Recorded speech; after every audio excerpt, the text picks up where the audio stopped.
Is there a dark side to this secret society, or no? Is there a? I've never seen a dark side. I don't know what there's claims that are just, to me, just total nonsense. Here's the thing: when you had, at its peak, there was like 5 million Masons in America.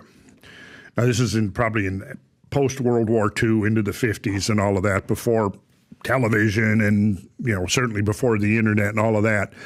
But you get something that big with that many members, you're going to find, not everybody's going to be a sterling individual, just like any organization. Got it. You know that. Yeah. Now, sure. I point out that, there was 14 presidents that were Freemasons. That's a lot of power.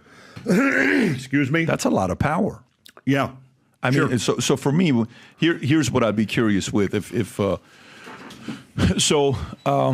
14 have become president. By the way, I looked at what other 33rd degree they had. It's between Ford and Truman. Truman was also a 33rd I would believe that, degree. Yeah. And is there an element of unity where Freemasons defend each other, back each other up, and help them move to the higher rankings of different industries? Is that a part of a vision that's privately discussed? Let me put it this way.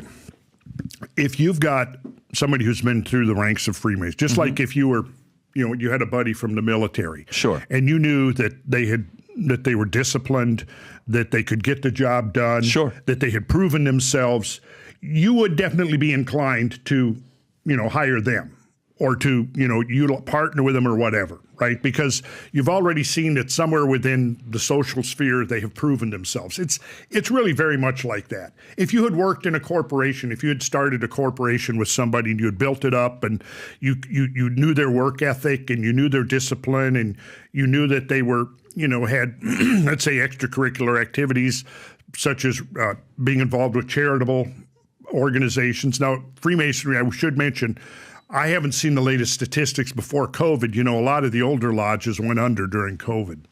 But you go back a couple of decades ago, and on average, Freemasons were raising $1 million a day for charitable, and mostly going towards college. Have you ever heard of the Scottish Rite Hospital for Crippled and Burned Children? Yeah, I mean, that's totally a Masonic charity. They have eye banks for children. They have children's homes if you've got children that do not have parents or whatever. I mean, our lodge, we would regularly, 3 to 4 times a year, we would have fundraising that all went to charity. There's the Masonic home in Macon, Georgia, and I've met some fine young men and women that were raised in that environment, who are now themselves Freemasons and helping to raise money.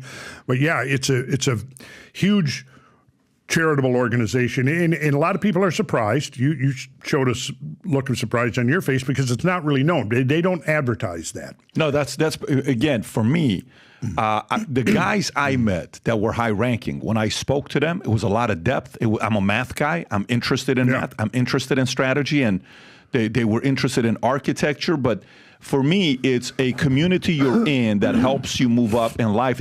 But by the way, what do you know about the Quator Coronati Lodge number 2076? What do you know about that? Do you know anything about that? Not or no? a lot. I mean, I think they were a research lodge, if my memory serves me correct. They were a research lodge that did a lot of publication writings and things on some of the deeper mysteries of the craft, because there is a lot of depth to the whole system.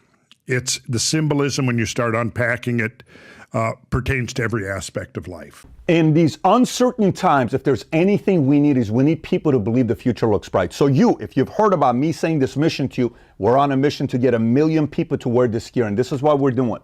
If you buy one of these hats, there's a category of buying one hat, getting the second one free. If you haven't yet worn this gear publicly, go ahead and test it out. Buy some of the gear, wear it in public, and see how many people will stop by and say, you also watch Value Timmy? You also follow PBD Podcast? I do too. Place your order. Go to vtmerch.com, click on a link above or below, place your order, and represent the VT and the PBD Podcast gear. So if you like this clip and you want to watch another one, click right here. And if you want to watch the entire podcast, click right here.